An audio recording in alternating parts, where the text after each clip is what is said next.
Hello, I'm Erika. I'm Sarah, and And this is Living Understaffed, the podcast about not having enough hours or enough hands, and when your best is just really not very good. Yeah. So how are you understaffed this week? So I have a dog who is the love of my life, but also a menace. And he recently had surgery, which means I have to put him in his kennel when he's at home by himself. And I went out for 2 hours yesterday. And when I came home, he pooped in his kennel and got his little beans all up in it. So I came home and I had to give him a bath and I had to clean out his kennel, and I just put his food bowl outside, and I've been letting him use a different food bowl because I just don't have the emotional wherewithal to clean it right now. And I'm just sitting there like, wow, I love this for me. I wish someone would just come in and just do this for me. It was very unfun. That would be super. Like, just give somebody a call. Hey, so this happened, and I need you. Yes. Can you just come and like buy me an ice cream cone for moral support, because I deserve a little treat because this is awful. A treat for you, but not for the dog. Not for the dog. Oh my God. Oh, poor Rocky. For those of you too that are just tuning in to this, every now and then, don't be alarmed, but you will see Eric.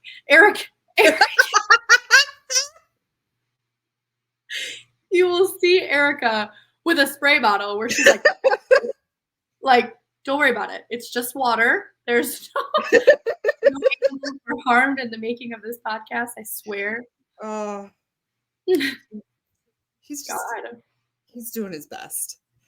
And his best is also not very good. So between the two of us. I mean, he's trying. God damn it. Yeah. I'm still in this IT certification. And so let me just tell you about being understaffed. Not even from my perspective. My professor is a mess. I say that meaning the man, for whatever reason, this school, this accredited university, has decided to double book him classes. So instead of us getting, because now don't get me wrong, this particular IT cert, there are people that go through this entire massive material in one single week and take the proctored exam at the end of the week. Good for those people. I love that for you. That is, however, not how I'm going to live my life. And I'm already struggling with this being a 1 month per certification. So this professor is supposed to be teaching us from roughly 4 p.m. to 8:30 p.m. Okay, roughly. Because he's double booked, the class that I was in prior to this, he was the same professor. He would teach us from about 4 to 6:30, and then we would have free study to get our shit done, which was kind of great because it was like heavy information for 2 to 2.5 hours, and then we had the rest of the night to study. So I would still sit there and do my homework until like 8:30. Then I would go home and I would do a little bit more depending on how far I got. But now, because he's double booked and now I'm in the third certification, he is teaching the other class from roughly 4 to 6:30 and then teaching us from 6:30 to like 8:30. So first of all, it threw off my whole schedule, right? Because I get off work, I use Starbucks because they have decent internet, and then I go home because I live in the middle of the fucking woods and our Wi-Fi sucks balls. So I would leave work, I would go to Starbucks, I would be in class, and I would study, and then I'd go home, right? But now, also because I'm pet sitting, I check in like I'm actively doing my open study time until 6 p.m.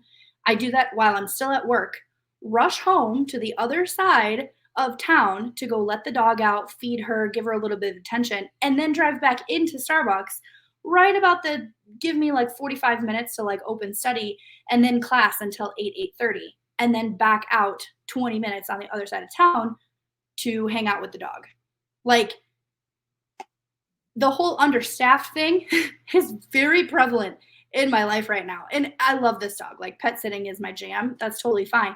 But like, hey, Sarah, you know, that whole trying not to take on a whole bunch more stuff and filling your plate thing and getting pissed off about not ever having sleep, you are making yourself understaffed. Congratulations. Like, good job. Proud of you. So I think the problem that we both have is that the second we're even like the tiniest bit bored, we're like, we should sign up for a bunch of stuff to do because I'm bored and no need to be alone with my thoughts. I actually and then they all hit at the same time, and you're like, why did I do this to myself? Yeah. And then I'm bitching and complaining because I haven't slept enough in the last 2 weeks. Like, let's not even talk about the last 2 weeks. Let's talk about the last 2 years of like, fuck. And then, okay, just to put the cherry on top, Sarah, I decided that 2024, you know, like I'm gonna learn something new. Not that I haven't gotten 3 IT certifications in the last 4 months, right? But also I'm gonna go back to learning the piano. I used to play the piano when I was younger. I bought a fucking keyboard that I have no room for, but I bought it because I was like, that's it. I'm gonna learn how to play the piano again. Why? Why is that necessary? Oh my God. Been there though. No judgment. It's terrible. It's terrible. Hello, this is Ruan Willow with the Oh, Fuck Yeah with Ruan Willow podcast. I'm excited you're here again. Always, I'm excited you're here when I come to my podcast and we talk about sex. We talk about sexuality. We talk about better sex, erotica, all kinds of yummy stuff related to sex and sexuality. Come today. Don't forget to come today. Enjoy your body. Give yourself that amazing experience of orgasm where you can imagine how wonderful that will feel. All of those amazing hormones flooding your body, making you feel exhilarated, amazing, incredible, like never before. Reach for it, take it, baby. Make yourself come today. You have an amazing day. Love ya. Oh, fuck yeah. Bye-bye. So I was watching TikTok and I saw this person. This is what made me think of it. And she wrote a poem and she was reciting the poem on TikTok. And if I can find the TikTok, I'll send it so we can put it in the show notes or whatever, so we can give credit to her. But the poem was called like, I am not a low maintenance girlfriend. And she essentially talks about how she constantly just tried to not like bother her boyfriend or whatever. And I was like, that is me, or used to be me with everybody. Like, oh, you don't need to text me back. It's fine. Or, oh, I don't need any of these things. Like, I don't need any validation at all from like work. Just if I did something wrong, just tell me all the things that I'm doing wrong and I'll just do better. Like it could never possibly be something that you're doing that makes you not successful at this job or whatever. Like, or I don't need, any sort of like verbal confirmation that I'm doing a good job or anything like that. And that's not true. I'm a needy bitch. I'm high maintenance. If you don't match my energy, I don't want it. It is a romantic comedy about serial killers, but like Dexter serial killers. It's very good. I did accidentally leave it on the conference table at work, and one of my coworkers sent me a Teams message and was like, "Hey, you left your love trilogy book on the counter." I was like, well, you're welcome. You're welcome. Like, so you read it. You read at least enough of the description to wonder what it was. That's phenomenal. I'm reading Pour It On Me by Meg Becker. She just released it this past week. And oh, yeah. I think you shared that on Facebook. I saw it. It looks really good. Yeah, Meg is one of my really great friends. And Pour It On Me is about Simone and Logan, and like one of the quotes on the cover of it is Simone, who is saying, "I had never been one to turn down a challenge." So instantly I'm like, all right. Yeah. I open this, right? But then like her cover art is really beautiful. Like I know you guys can't probably fucking see that, but it's like cartoony and adorable. Yes. So like, come on, actually that was really cool how it kind of like came into screen like that. But anyway, that's what I'm reading. She's one of my really good friends. So, obviously have to support the authors, those indie authors out there. But yeah, that's what I'm in the middle of right now. I always get sucked into the, like, I'm not sure how much of this I want to put in the podcast or not, but I for sure, like, am a feminist in the streets. Choke me, call me a good girl in the sheets. And there are things that, like, in romance novels where, like, in the romance novel or in the novel or whatever, I'm like, but like if a guy tried to do that in real life, I'd be like, what? Excuse you. So for the listeners, my husband is currently deployed, and he comes back soon, and I have just been thinking about all of the things that I have been missing out on. Oh, all of I'll have to add that to the roster. I'm telling you, it was like, especially, so the conversation between he and I was that he's never really like done that stuff, right? And there are the men out there that will lie about it and then be like into it, and then you're like, you've done that before.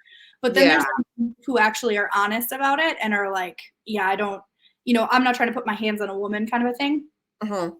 This man did it, and he not only grew, but also grew with confidence literally in that 0.5 seconds of like my reaction to it. Love that. Do that every time. Every day, every time. Thank you. Yeah, I love, one of my favorite things is like how, like, like my husband and I have been together for a long time, but like you grow together, you know what I mean? And like the way that and like even like before, just in general, it's the type of person that I am, and I think women in general, like, you have to react to me in a certain way. Yes. Or like, I'm not, if I'm giving you a blowjob and you are silent, that's not going to work for me. That's not going to work for me. Absolutely not. Because then, I think that you are confident enough to let go, to like let loose. But then B, which is the shittiest thing that a woman can do, is question myself. Because I'm like, I know that I have skills with my tongue. Thank you. Yes. All. Yeah. I'm like, I could, going back to I'm a needy bitch. I'm sorry. You have, like, for the longest time, I'm like, oh, like, it's fine. I'm fine. Like, no, like, if you don't constantly tell me how hot I am, I don't want it. Like, literally in a blowjob, it is not that hard for you to go, oh, not that hard. Right? It's not that hard. I just did it on a live podcast. You're welcome. Yes, it's not that hard. Like, I don't, again, most of my experience with like fucking people that are not my husband are when I was like 21, 22. So like, that's probably not the best like cross section of humanity. But specifically the people that I was attracted to when I was 21 is beautiful description, but absolutely fair. But like, I just don't think, And I just think, and maybe I'm wrong, but listeners, don't correct me. My heart can't take it. Do men think, like, you know, if a guy wants, women don't want a dick pic. Like, actually, you know what? I can confidently say women do not want unsolicited dick pics. Never, ever, ever, ever, ever has that been like dick pics are fine. If you're not sure how she feels about you, don't send it. If she's never sent you a picture, don't send it. Unless she explicitly asks, like if she hasn't been like, hey boo. Mm-hmm. Don't send it. Because we know what we know what it looks like vaguely. If you are still trying to like convince her to have sex with you, it's not going to help.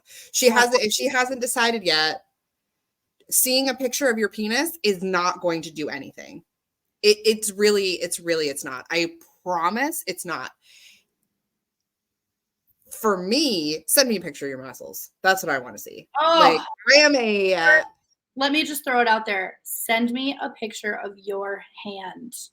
yes. Mm. Or send me a picture of you at the gym. Also that. I am perfectly okay with that. That is exactly. I think it goes like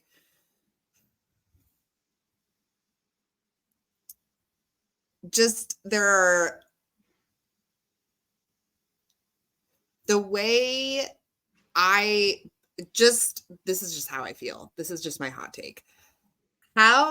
What things women find sexy are different than the things that men find sexy, and not like, oh,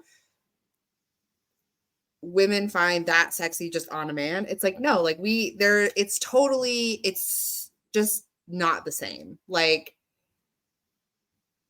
even if it's just like if I'm going to give you time and like access to my body and I'm going to get hot for you, like you have to make me want to. Yeah.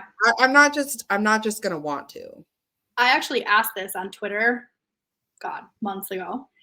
I was legit like, hey men, you send out dick pics, like you're not worried that shit's gonna get leaked, which absolutely.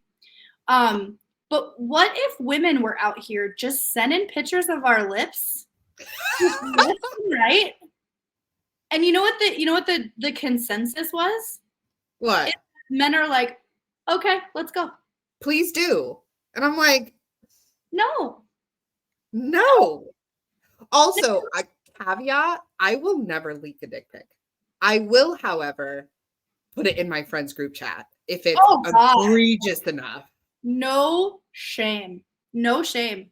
Like, I've sent you pictures. Yeah. Like, let's go. All I'm saying is I'm not going to be just out here sending pictures of my coochie. Like, isn't she huge? Right.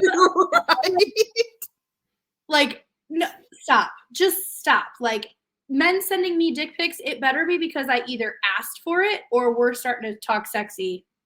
Yeah. Like, and you're like, hey, I'm hard for you. That's totally different. Yes. But just like, and for the love of God, don't send me a picture of your dick if it's not hard. If it's just like soft and wiggly. Oh my God. Oh my God. Please stop. Again, it's been a really long time since I've received an unsolicited dick pic, but I have received an unsolicited dick pic of like a soft peen, and fucking all my friends saw it. No. We all thought and also, laughed. On what planet do you think that that's sexy? Like, what man? And listeners, by all means, please respond to this. I need men and women to respond to this. On what fucking planet? On what planet do men think that sending a picture of your soft dick is sexy? Can we talk about, can someone answer that for me, please? That'd be super. Because sending a dick pic in general is barely sexy. It's like of all the pictures that I want, unless it's like your whole body, that's fine. That your penis can be in the picture. But yes. Like, that's not going to make, that has really no bearing on whether or not I'm going to have sex with you. Unless your like situation down there makes me not want to have sex with you. But it's not going to make me want. It's never going to tip me over the edge. No. Never. No. And even then, if you tell me that you are 3 inches soft, 3 inches, and you send me a picture, I'm not going to think that you're attractive. Also, then if you tell me that you're a grower and then you send me a picture of your hard dick and you're fucking 7, 8, 9 inches at that point, I'm still going to be less attracted to you because you sent me the soft picture. Yeah. All right, so we are rolling into this next segment. And can I just say how much I love this part of the show? Like, we can talk about being understaffed and we can talk about all these things, but like, we have this shared understanding and this shared love of like beautiful men out there and men who are like into themselves or confident enough in themselves. And let's just roll into the sluttiest things a man can wear, which obviously across the board is gray sweatpants. Yes, absolutely. I would also add to that like a really well-fitting t-shirt. Like, you know, when it's like tight around the bicep and it like rides up a little bit. Stop it. Also, combine that t-shirt with a pair of very well-fitted suspenders. I was just gonna say, and not like Jim the plumber suspenders because he has like a pot belly. Like, Yes. like that fitted nice shirt with the nice arms. That guy that chops wood on TikTok suspenders. Oh, honey. And we all know who he is. He knows who he is. Oh. There's also these the new like trending pair of glasses, the ones that are either round or they're a little flat on the top but have the round lens. Mm-hmm. The ones that are out there rocking those glasses are crushing it. Wow. So yeah. I've been kind of collecting some of these responses, either from men or women, on the sluttiest things that a man can wear. And the fitted t-shirt was hands down one of the top. Gray sweatpants, the top, the absolute top. But then one of the things that came up was the sluttiest thing a man can wear is one of those Carhartt jackets. And I was like, not wrong. Like, not necessarily sluttiest, but you know, that man is warm and knows how to keep somebody else warm. Yeah.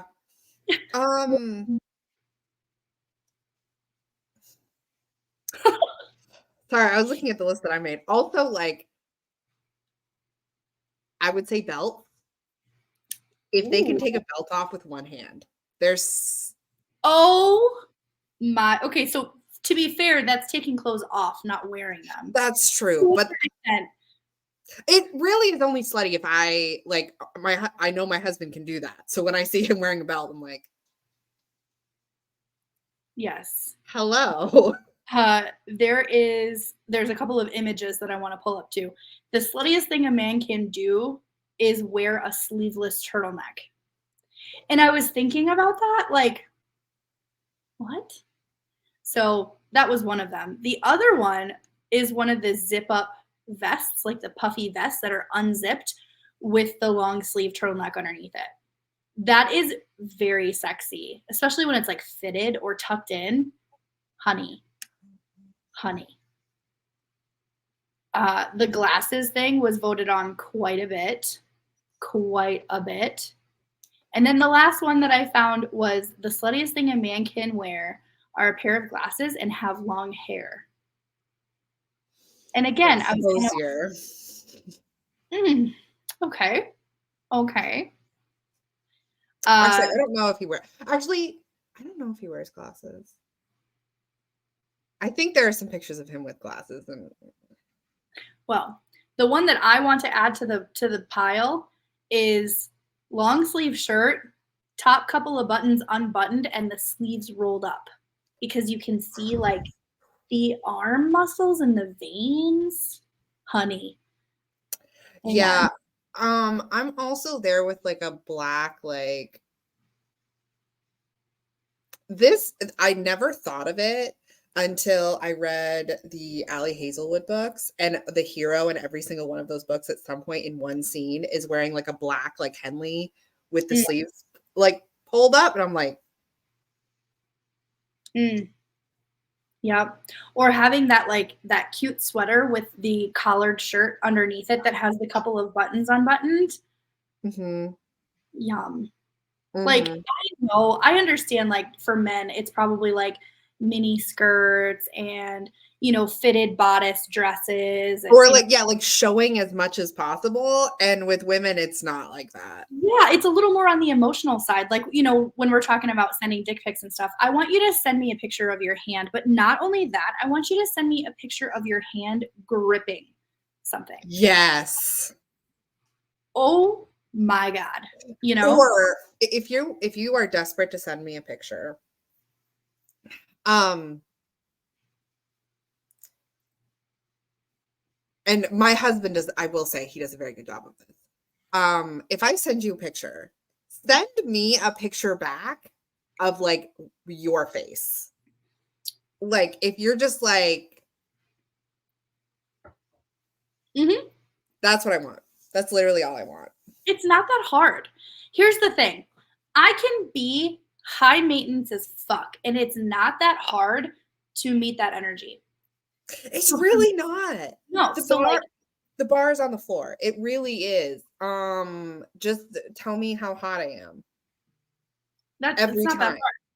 Not just the first time, but all the times. I think we said this in the intro episode. It takes 7 seconds to send a fucking text message. Not even. We all live through our phones. I'm not going to say live on our phones. We live through our phones because we do. Like, whether it's phone calls and FaceTiming, people FaceTime all the fucking time. It literally takes 7 seconds to send a text message. If I send you even just a picture of like a lingerie set on a hanger, I want you to send me back a picture like this. Yeah. 7 seconds. Yeah. And it doesn't even have to be like all I want is like be consistent. Like be consistent. Yeah. Like honestly, like whether you're, and this across the board goes for everybody. Like, are you my friend or like romantically or whatever, like just be consistent.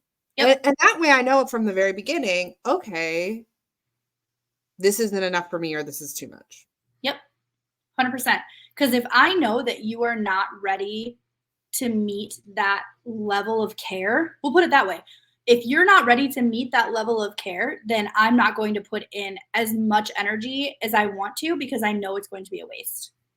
Yeah. Because I know. Now, granted, you might not have that same level of energy. You might not be on my level, because let's get real. I have ADD. I have anxiety and depression, but I am hyper all the time. And a lot of people are not going to be able to meet that energy. So I do give a little bit of grace.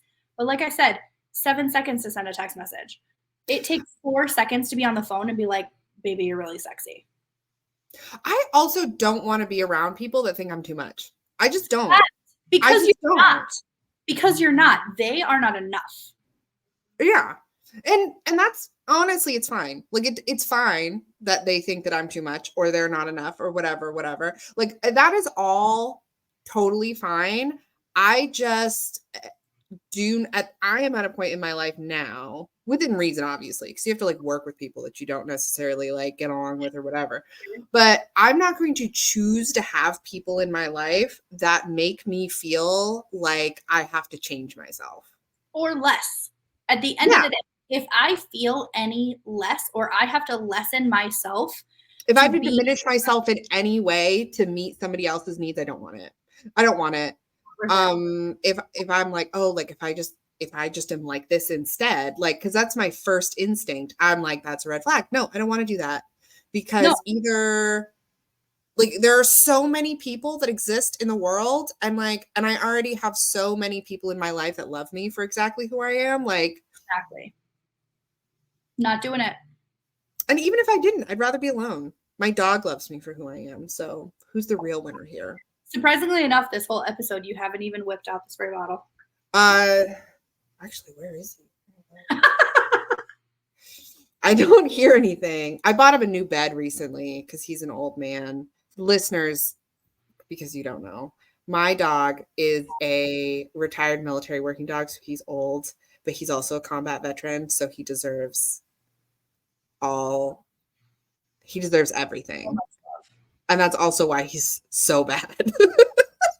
Like, he's not bad. He just didn't grow up in a house, so he's not used to having to have self-control around trash cans.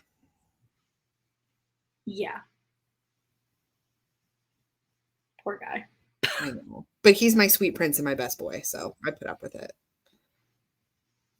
So, yeah, again, I think we mentioned it earlier, but, don't be alarmed if there's a spray bottle that comes out every now and then. It's just water. It's just good old Rocky just is terrified of spray bottles. It's okay. Yeah. Yep. We're all just here doing our best.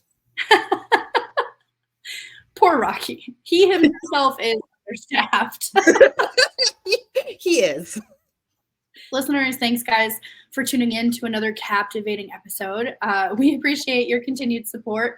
If you enjoyed today's discussion, make sure to share it with your friends and family because your word of mouth is our breast promotion. It's our best promotion. So stay connected with us on social media for updates and upcoming episodes. We do put out questions and comments for behind the scenes content. So until next time, keep thriving, stay curious, and we can't wait to have you back for more understaffed conversation.